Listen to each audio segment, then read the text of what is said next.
join. Okay. So just to wait a little bit for the whole to start. A whole session to yourself. Yeah, like she's gonna bring you in that next one. Yeah, so I'm gonna just another one. So oh, people are joining already on live. Hi guys. We are about to start in like literally a minute. Yeah. So is Rose coming on this one or not? Just so I know in the introduction. She's not coming in this one. Cool. What about listener? Okay, now I'm just gonna meet you guys really briefly. Ganz kurz wollte ich sagen. So, welcome to another episode of Outspoken Truths.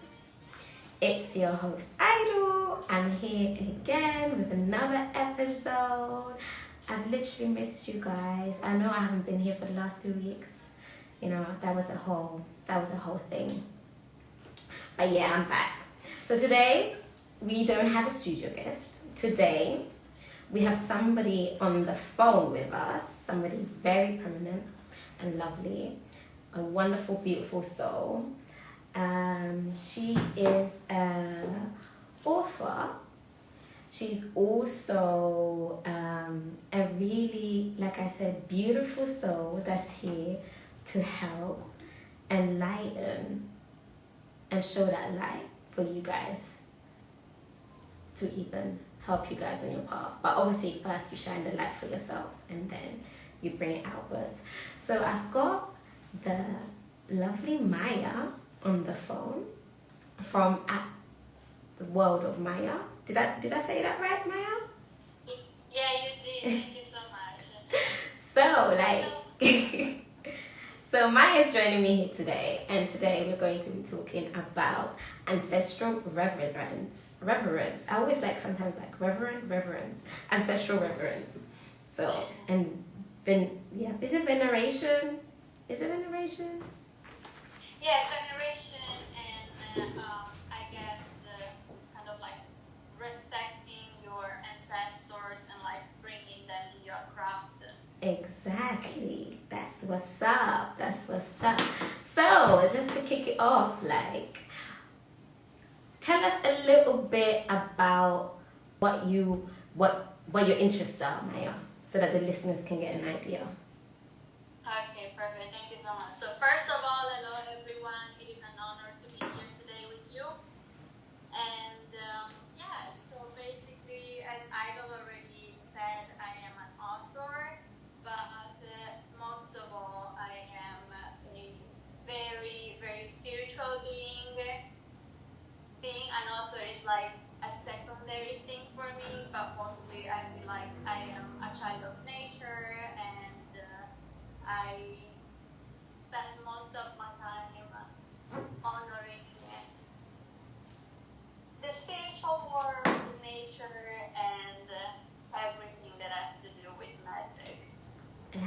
Yes, magic, my favorite word. So, and I feel like you as well, you really help like decode the social construct, because if you don't follow, or if you're on Instagram, go over at the World of Maia.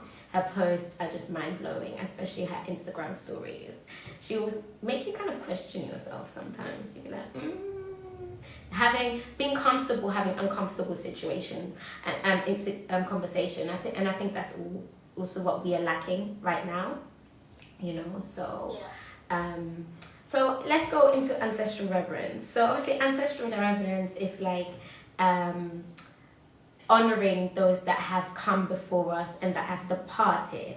So with that, I feel like there's two categories. There's almost like, me personally, I just see ancestral reverence as the whole ancestral reverence, everyone that's come before you. Where some people would say there's two categories, like distance ancestral reverence, which would be those that have come before you that you don't know of, and like immediate, these are like your grandparents, your great grandparents that you actually met in the physical form. So how do you feel that this ties into, you know, ancestral reverence? Is there one whole umbrella, or is it split up into different pieces, you know? I think personally that it's definitely split up in different pieces. It also, I think it's a very individual thing. Mm. I think that depending on how you were brought up and what you believe in, that maybe your practices might be tied in with like immediate ancestors, like your great grandmother and her great grandmother, and everybody was shaped who you are, or like your family line until you. And then there are other people that have a more generic, let's say, belief, where yes, they dip into their ancestry, but it might be just, you know, as you said, people that lived before them, and you just tap into that energy. So I feel like the second one, it's a personal opinion again, might be like, I don't know, it's just less personal in a way, so you might not be able to bring in all the power that you need to do a specific ritual or whatever you're trying to do in that moment. I find that whenever you're tapping into the energy of your immediate ancestors, that they're all there together with you, gifting you their energy, gifting you their knowledge, gifting you their power and everything that, you know, they have done in their own life, guiding you through your rituals. Kind of like angels, but not really. We're just guiding you and being present through your craft. I think that's important what you said. Like, you picked up on, I want to pick up on certain things you said. One was your ancestors gifting you and giving you that energy. And then one was, you said about the spiritual craft. So basically going back to the ancestors giving you like the energy, and you saying it's more generic when you're saying all my ancestors, but isn't it kind of like maths, for example? Before you learn calculus, you have to learn basic maths, like the foundation, which is generic. 1 + 1 is 2. 2 + 2 is 4, you know.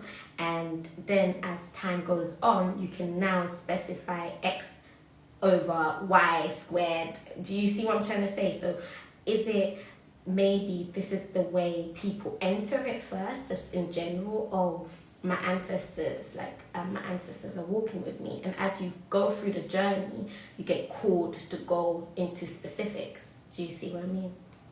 Yeah, no, absolutely. I think that for maybe the majority, it is like that. As you said, like how to learn the basics first, and then you go into the specific. But I feel like it's a very personal thing as well. Like, for example, my grandfather is a witch. So for me, being an hereditary witch, I have learned from like the beginning, more or less, like how to do my practice, even if like my mother tried to keep me away from it, you know, I still, you know, learned from someone who was already practicing, and then I feel like there is a whole line behind me of people or like ancestors that guide me through my craft, which might be for me better, because I feel like it might be just a stronger connection. Because let's say it's kind of like a relationship in a way, because like, yeah, you might meet someone that you understand yourself with really well, but it's just in the surface. And then when you have a relationship with them, like a deep friendship, a deep connection, everything else that just falls into place even better than before, because there is just that link that before wasn't there. Yeah, exactly. And I think also, as you were saying, the ancestors are gifting you with their energy.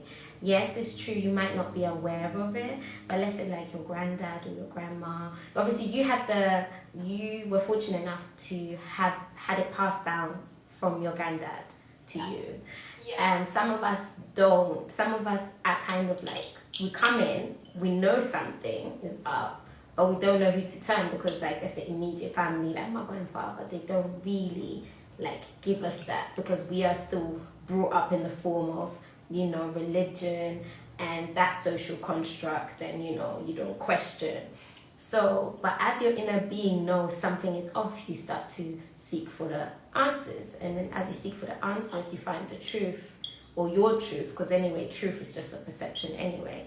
So now you're at this point, you realize, you start putting the dots together. Oh, my granddad used to actually do this. Now it makes sense why I, you know, came in like this, feeling his presence and so forth. So now at this point, what I had a conversation with the other day was, do you give offerings to your ancestors?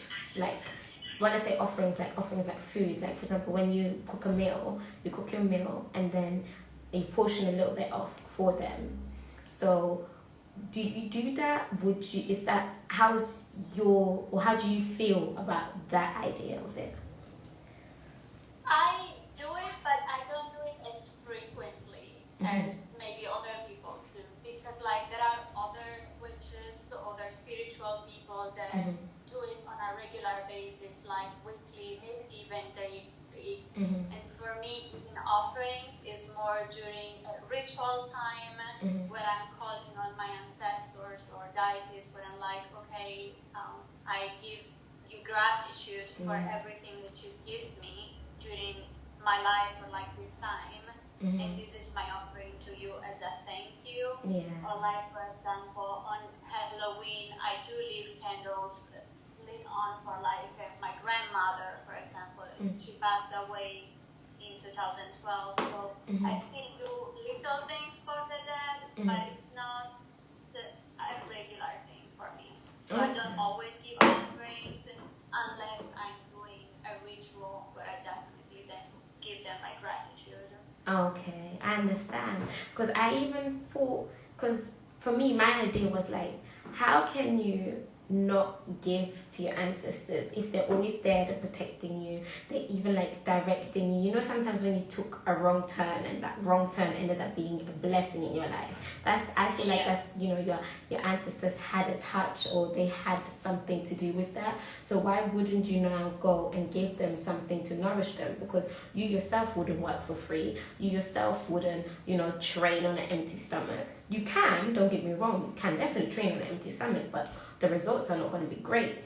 So I feel like it's the same with our ancestors. When we give them something, you know, just the thought of it, this is, I don't know, like I make a shake and then I just put a little bit there, this is for you guys, or it just strengthens that connection, and it obviously strengthens what you're doing in life. Your level is up, you're leveling up, you know, that energy.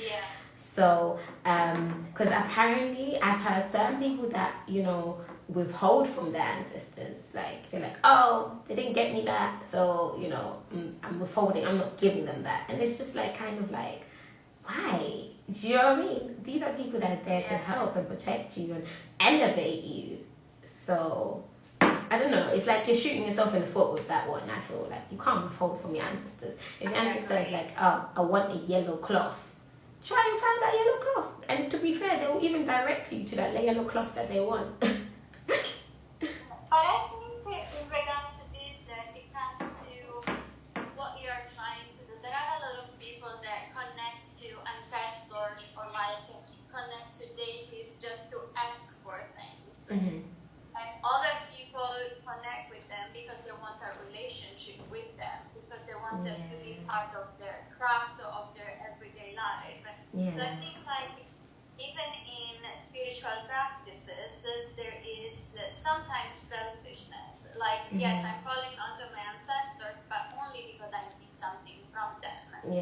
And that's why a lot of people don't leave offerings. That's why a lot of people are not interested in nurturing that relationship unless they want to ask for something in return. And I think that's also why it sometimes doesn't work, because you can't just ask, and then give nothing in return. It's like every other friendship, whether they are dead, like your ancestors, or alive, like a normal friend. You need to nurture the relationship, because it can't just be a take. It doesn't work like that. That is exactly it. You hit the nail on the hammer, and I think that's what it is. Every relationship, see as a credit card, a shiny new credit card. You're in credit, and as you fulfill things or you do things for that person, that credit gets increased. When you don't keep your promises or don't manage expectation properly, you decrease that credit card. So it's like that. So obviously, when you start a relationship, you're in credit because the person sees you as you are. Like, they see you, and we are people. Humans are people of trust. That we want to trust what we see. We want to give people the benefit of doubt. So when we see you, there's no need to doubt you. So you have the shiny new credit card. So as time goes on and you have that relation, and like I said, commitments are fulfilled, your credit gets increased. Now your credit limit is like, I don't know, 5K. But then now you're doing unfilled promises, you're moving funny, you're not communicating properly, that depletes it, and then now let's say your limit now is 2K. So obviously that's the same application you should have with your ancestors and the deities. But I feel like also deities I think is the problem with the culture as well. The culture that we're in now is a fast-paced culture that wants everything immediately. So because people want things immediately, they think, oh my gosh, I'm going to go to this babalawo, or I'm going to go to a witch doctor, I'm going to go to this, and they're going to fix this instantly. I'm going to put, a hex on somebody or whatever. Isn't there like a story that you would like to share? Yes. No, I definitely agree with you that everything is fast-paced right now. But I think also it's important to notice that even if we want everything immediately, it's just not how it works in general. Mm-hmm. Because even if you go to a witch doctor, or even if you go to like a deity, or if you're Christian, to like God, for example, you can ask for things or pray for things. Mm-hmm. But the thing that you have to understand is like you always get what you need and never what you want. Mm. And it's something that like people need to understand. Like when you ask for something, you will be given the tools that you need and never the things that you want. If then your needs align with your wants, it's something different, even better for you. But like I think people get discouraged or annoyed real quickly because they want things, but then they don't see the signs that like, no, you're being given by the universe, by the gods, by your ancestors, things that you need to be where you have to go. Exactly. I think that's important, because also I always believe the universe doesn't give you things that you can't handle. So obviously if you're going through a rough patch or something, that means there's some character building most likely that you need to do. And character building usually, and I think that's what we lack. Character building is one of the things that is the hardest to do, because it's a consistent effort you have to put in, and it's not a quick fix. Whereas the other, like having instant manifestations, is great. But then even like I had the thought of, okay, if we all were to instantly manifest everything that we wanted, or everything that we put out there in our vortex, and it comes to us now, I don't think we would be satisfied, because it'd be like, yeah, you got the mansion, you got the cars, you got the person, you got the this, you got the money, you got the this, but you won't be, like the satisfaction comes from it unfolding. It comes from the experience. It comes from, that process of it all. Not only that, I absolutely agree, but if you think about it, everything you are given is coming from somewhere. So I think it would be really dangerous in a way if we could just manifest everything that we want instantly, because like, let's say you're trying to manifest money. That money is coming from somewhere. Mm-hmm. If you don't have like the tools to understand how manifestation works, like everything comes with a price. So you have to be really careful where you're, like how you're manifesting your blessings. Definitely. So yes, maybe you can manifest right away something, but then it's going to backfire on you just because you didn't do it the right way. And that's also like why you shouldn't dive into things that you don't know without doing the research first. Exactly. Like that one story about the girl that I just before we go into that story, we've got someone on Instagram at DJ Magic J. He says, but some of us don't have connections with our ancestral backgrounds because knowledge and education only goes so far, especially if you're lost both of your grandparents on both sides of the family and your mom and dad only know certain things, but you have to go out there and out of your way and educate yourself. Yeah. 1 second. And then it says, especially myself growing up in Jamaica, the Caribbeans, in a Caribbean household, and was raised in a Rasta culture, and was educated about African history and African philosophy. I think that's amazing though. Like, I do find, like, for example, Caribbeans, they get taught sometimes more cultural background than African households. I find sometimes. And I don't know why that is. I don't know, like, personally as well, like, for example, kids that have grown up in Africa and are raised in Africa and then came here, I feel like sometimes they're not as glued up. Like, whereas me, I was born in Europe, grew up in Europe. Yeah. I would know more than them, but it doesn't, sometimes I feel like it's to do with being a lost child and trying to find who you are, you know, whereas when you're born into something already, you kind of take it for granted. Yeah, that's true, yeah. A lot of people take it for granted when they're born into it, but I think, like, if you don't have the links, then you definitely need to, like, find them, like, because in a way, like, the whole discovering yourself, discovering who you are, and, like, going the right direction comes also from knowing who you were before and knowing who your ancestors are. Mm-hmm. And part of, like, spirituality, or, like, even witchcraft, or however you might want to call it, comes from researching.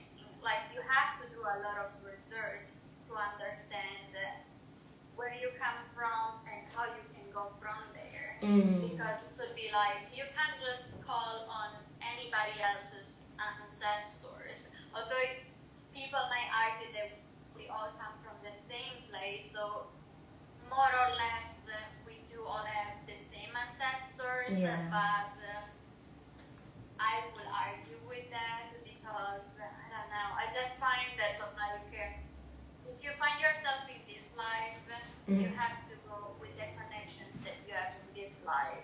You think so, though?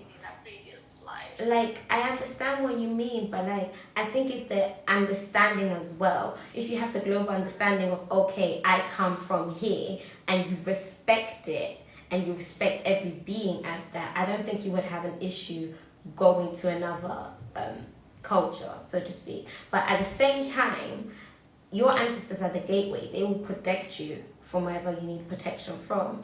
There's another person on Instagram, BB on the Beat, says, I'm European, but you are always connected to your ancestors. It's always in you. In it. Or in you. In you. That's in true. You. Which is true. That's also true. Taking that and going forward, we spoke about briefly on air before we came in there. There was this one girl, that tried to call up on a deity that wasn't in her culture. So, Maia, explain a little bit more of that story, and so we can have a call. Absolutely. I think a lot of it comes from what I was saying before, from just diving into things that you don't know about or haven't researched about. Because, like, there is a fine line between appreciation and appropriation. And I think that, like, this girl completely disregarded it. I'm not gonna name names just because I want to respect her family.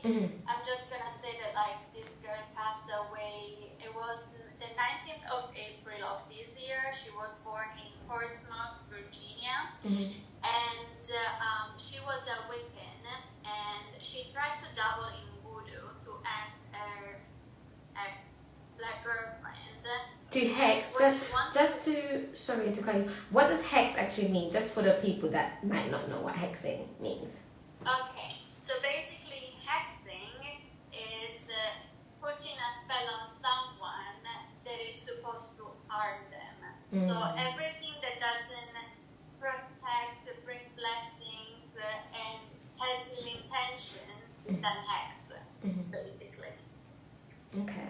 So you were saying she wanted to hex her ex-girlfriend. Exactly. Okay. And she tried to summon Papa Legba, which is an ancient deity. Yes. But instead of Papa Legba, she was strict and actually she summoned Baron Samedi. I'm not sure if I'm saying it right. Yeah, that's right. Okay. And she was basically found dead in her bathtub the next day. And I found an obituary, and there are comments, for example, from people that actually know the spirituality around the Ishan culture and everything. And one that sticks out to me. Just before we go into them, so Papa Legba, for those that don't know, is he's a deity in the Hoodoo tradition, and he's like the gateway between the spiritual realm and the physical realm. So he's the one that would communicate between the humans and those that have departed and the deities, the other deities. So he's like a gatekeeper, a gateway. Whereas Baron Samedi, he's like the god of the dead, often depicted as Baron Samedi. What's that? Princess and the Frog. Disney had him in Princess of the Frog. He was the one that tricked the princess and made a deal with the princess. So he always is depicted with gravestones, this funny looking hat, kind of paint on his face. So that's Baron Samedi. And he is a deity of the dead, but sometimes he can see he's fond of children, like as in genuinely fond of children, but also if you're funny, he will, help you along the path to reach that destination quicker. So sorry, you were saying that Baron Samedi is the one she actually got, and then she ended up being in the bathtub the next day, and you were saying there were comments of gifted people that could see what happened or are familiar with that hoodoo practices. So sorry to cut you off, carry on. Exactly. So basically this comment reads, it is a bit hard, but I understand where they're coming from, because it says, this woman was the woman that was playing with African spiritualism. You all try and colonize everything, and look what it got you. Stop playing in black people's business. Then it goes on and says that Baron hates white people because of the years of hardships Aishin faced during slavery, and she died in a bathtub the day later. Okay. So this is what I meant before, when people should not dabble into ancestry that they don't know anything about, or try to do something using a spiritual culture or religion that they don't know anything about, because then it can backfire on you. Definitely. And I think also what this is going to show is showing us that spirituality is much more important than the physical. This physical reality, yes, is great, but this is not where everything starts. Where everything starts is in the spiritual realm. And the more you're aware that this spiritual practice is very important, what you think, what you project out there with your thought vibrations will manifest itself, whether it's good or whether it's bad. So if you understand and you respect that and you're conscious of that, then you can use it to help you in this life, to help you navigate through the physical. But if you just feel like the physical is what is real, what is concrete, that this is fixed, then that's where people's downfall is, I feel. Yeah, because obviously if you're trying to hack, regardless of whether you lose your life or not, it's going to come back to you. Everything that you put out there, if it's good or bad, it will come back to you.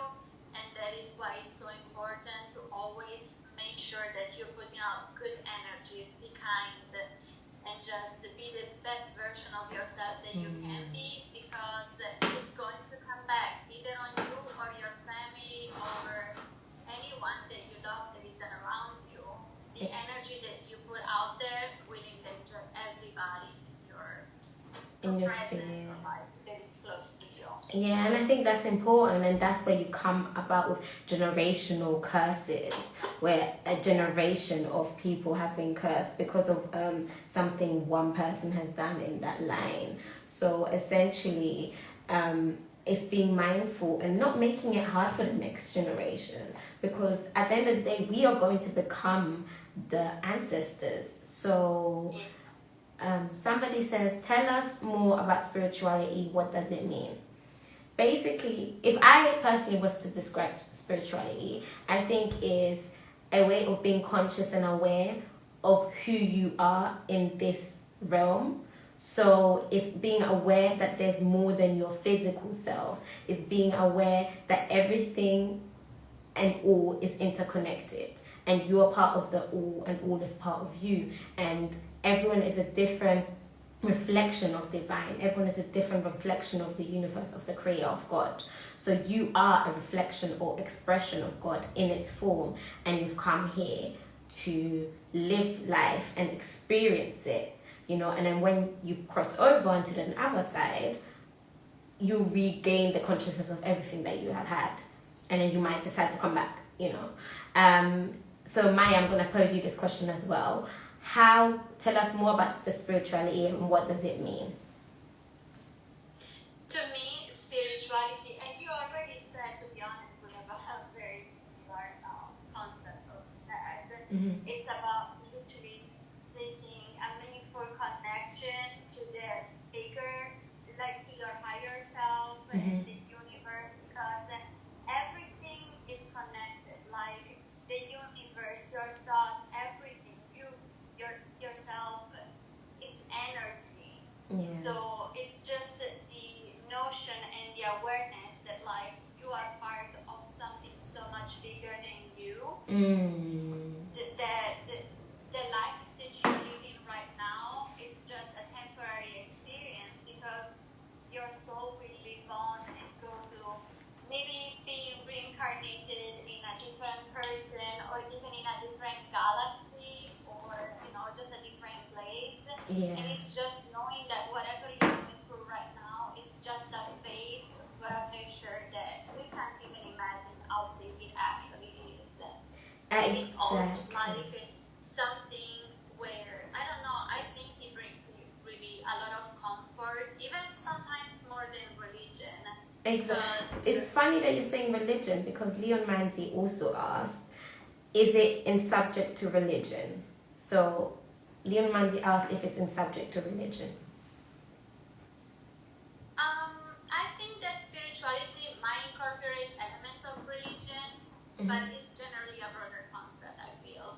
Like, religion and spirituality are not the same thing, but they're not even, like, very distinct from one another. And, like, for example, spirituality is more like what meaning, how do I feel connected, how should I live, where religion is more like what practices, rites, or rituals should I follow to honor like this higher being, and what is right and wrong. I feel like religion a lot of the time is like more connected to like the God, and it's like living your life trying to honor what the God would want. Meanwhile, spirituality is more just honoring everything. And I mean, this is my personal opinion. I think that spirituality for everybody means something different. But to me, specifically, it's just a question of like, where do I find meaning, connection, and value? Exactly. And that I might not find in religion, for example. I think it's even perfect that you said that, because essentially, like we said, spirituality is being aware that everything is part of everything, and you are part of the whole, or part of the one, the grand one. So it makes sense why there's reflections of spirituality in religion, because it's still part of the whole, so it will reflect in some way. But obviously, I feel like religion is a social construct or a tool that's been used to either manipulate, to conquer, and to control people. So whereas spirituality is something that's freedom. It's literally freedom because it's you going within yourself and finding who you are. Whereas religion is more like, this is what we do, this is what we follow, and it is like that. Don't question it, you know. And that's where it becomes problematic, because now you're in a box A, B, C, or D. But what about if box C has something, but you don't really vibe with it? No, you don't ask. This is how it is. And 100 years from now, that box C is going to get changed again. Like even me, I grew up Roman Catholic.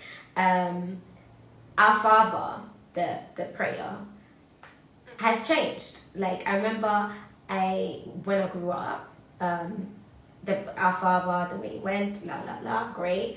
And then obviously I went to uni, and there was a time period I did not go to church at all. I kind of turned my back on it. And then I came back, and Our Father had completely changed. The vibe was off. I didn't like it.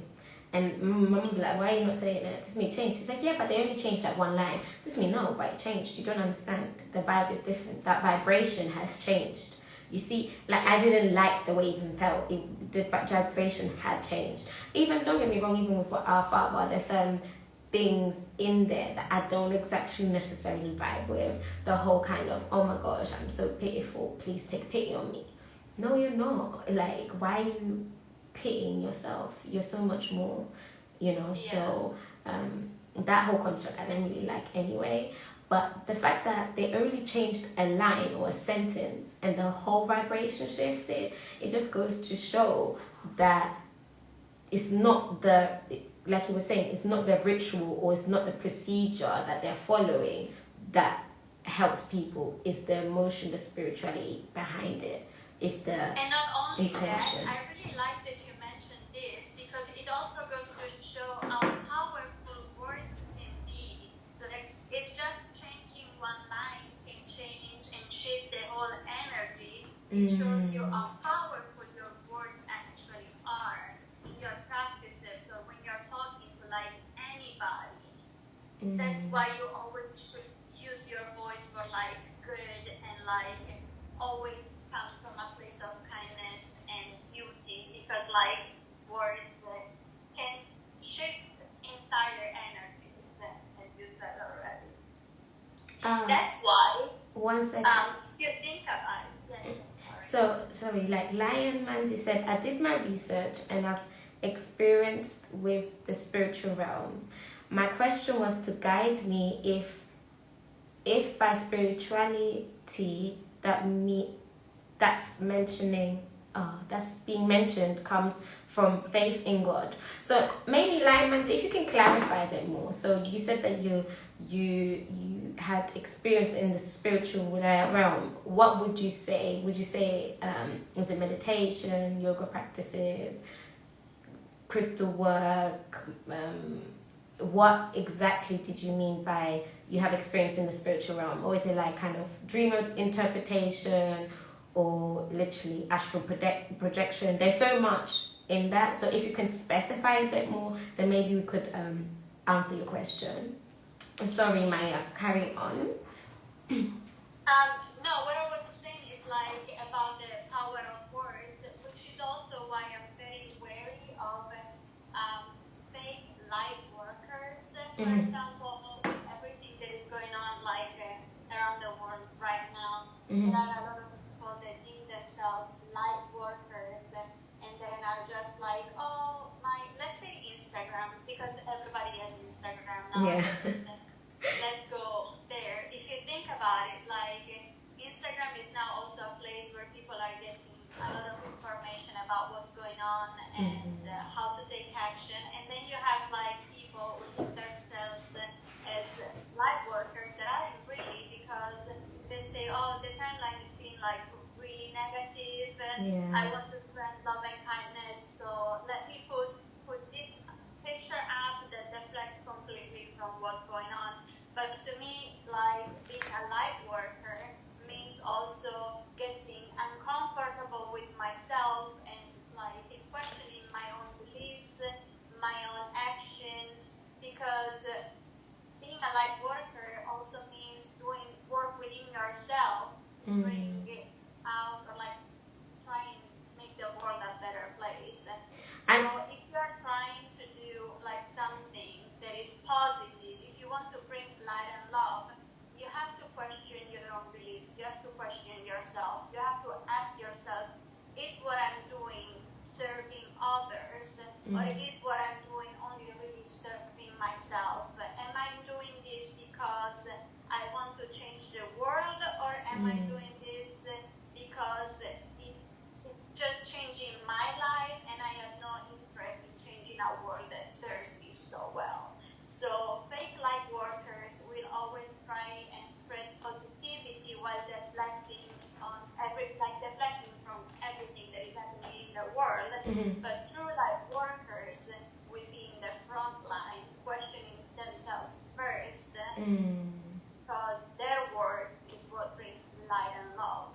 Informing yourself, making sure that you change yourself to help other people is doing light work as well. I think definitely, but also there's one thing you touched on. I'm not in total agreement with it, because obviously where attention flows, energy goes. If we have too much attention of the negative, we're just feeding it more with that kind of energy, and you're attracting that more into your timeline or into your even physical reality. So for example, me, if I was to, when everything was going down, and if I was to like focus on something that is not so pleasant, after a couple of, not even minutes, you start seeing the manifestations, or I will start seeing more and more of it, and then I have to just click myself in. It's like, oh, what am I paying attention to? What am I actually wanting to manifest? So basically, going back to what the question was asked on Instagram, Lion was saying that basically you're asked because he has been led to the Holy Spirit through Christ. Yeah. So even with that, saying Christ, personally, everyone has Christ within themselves. There's Christ light. So this is divine light. People call it Holy Spirit. People call it Christ. People call it what's that called in yoga practice? When you open up all your chakras. Yeah, the Kundalini.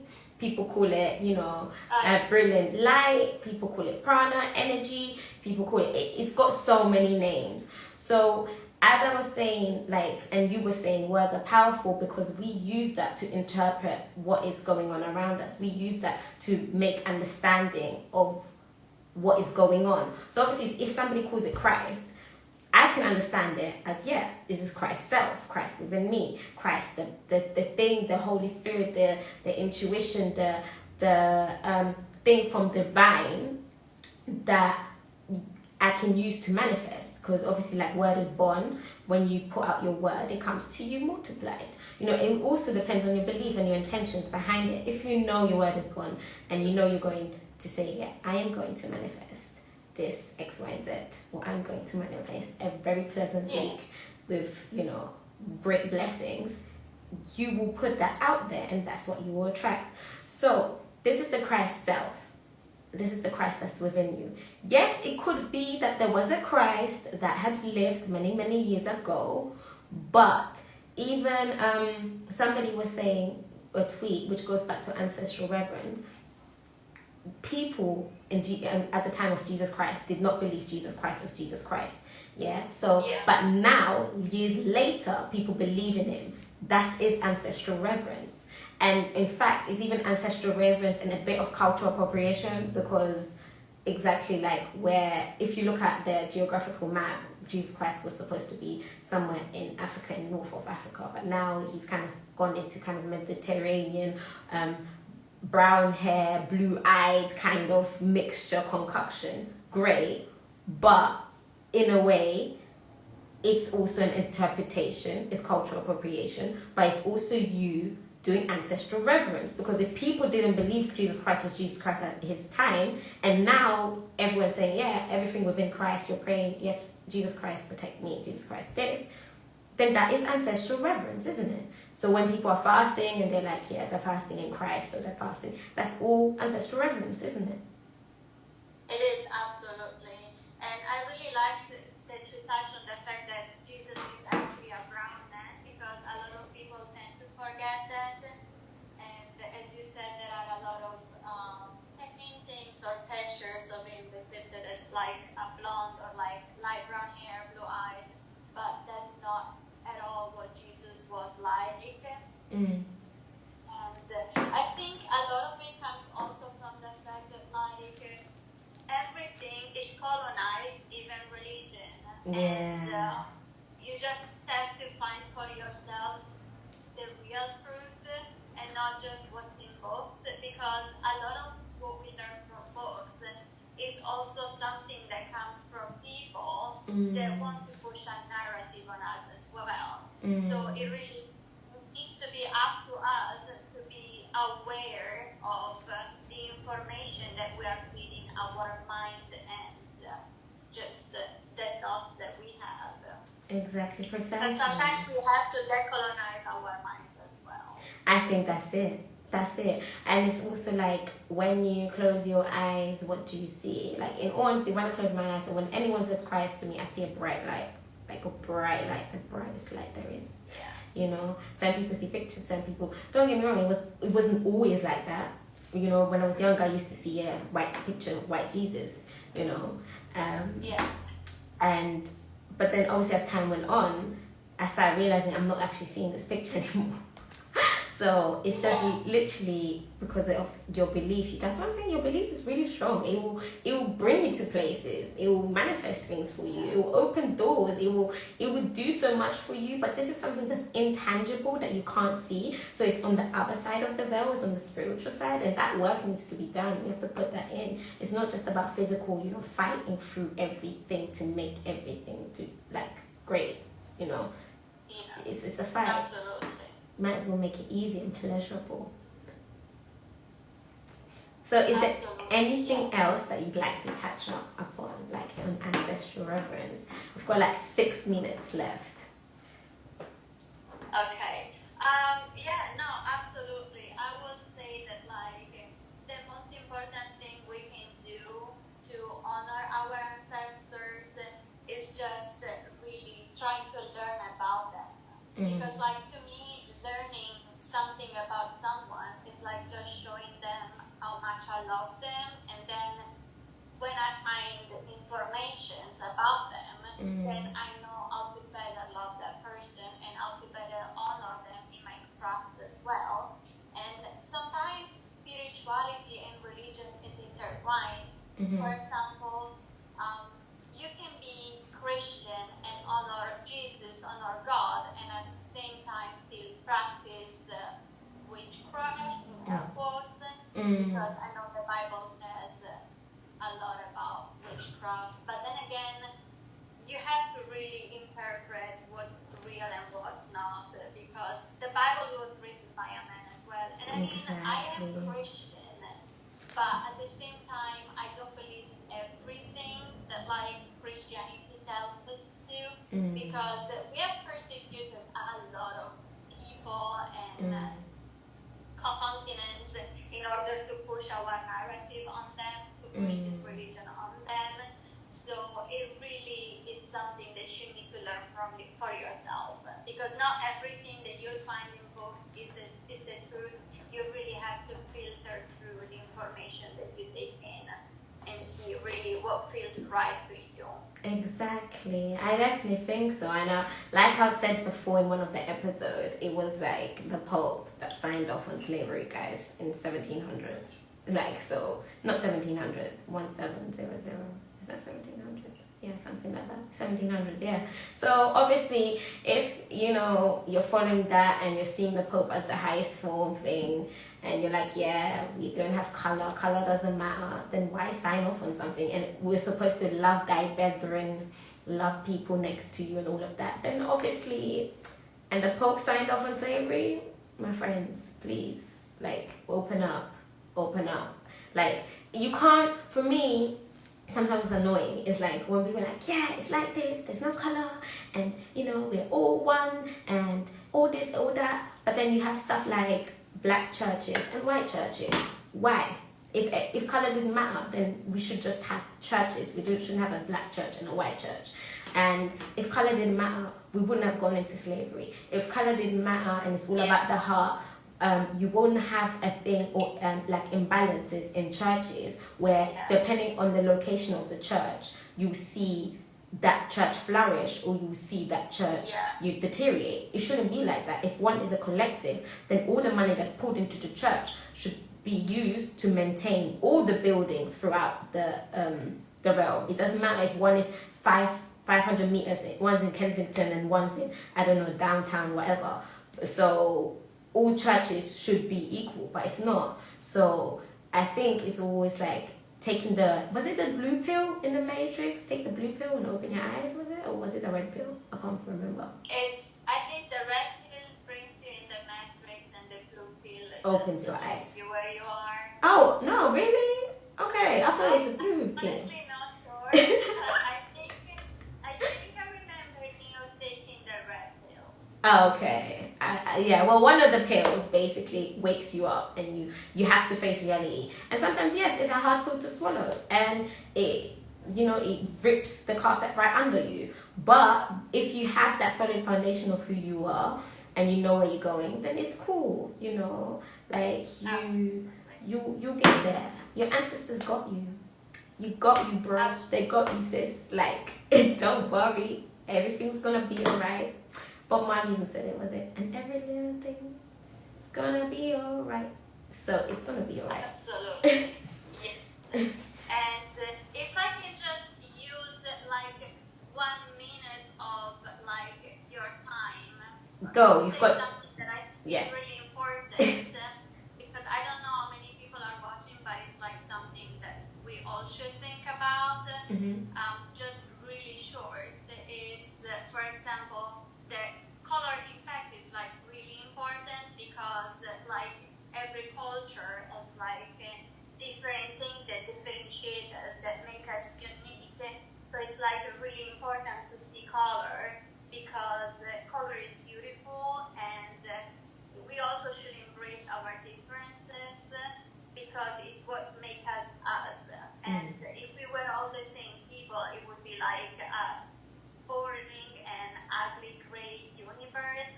But it's because of like our differences that like we are such beautiful, spiritual people. That is so beautifully put. And I think you need to come back on the show, really and truly, because literally we've got 1 minute left.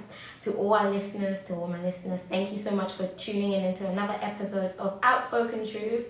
It was a pleasure to have you here with me at Maia. So where can people follow you? At the Word of Maia on Instagram. For now that's all. Okay, so that's it. So we will get Maia back in. I definitely think it was an interesting conversation and we've got a lot to talk about. So thank you so much for everyone that's joined me. Thank you so much for all the Instagram live listeners and the debates. I've followed through. I've seen a few things there. And I wish you guys an amazing, amazing weekend. Remember that whatever you're going through, it'll be alright. The universe never gives you something that you can't handle.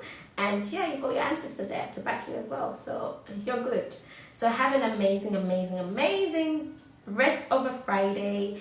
And I'll see you next week, same time, 2 p.m. here for Outspoken Truths. Until then, ciao.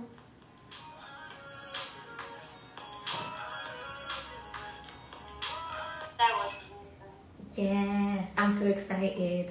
Oh my gosh, you should see the Instagram live. It's been popping off. Let me even stop it now. Like, 1 second. Are you gonna leave it on for like 24 hours?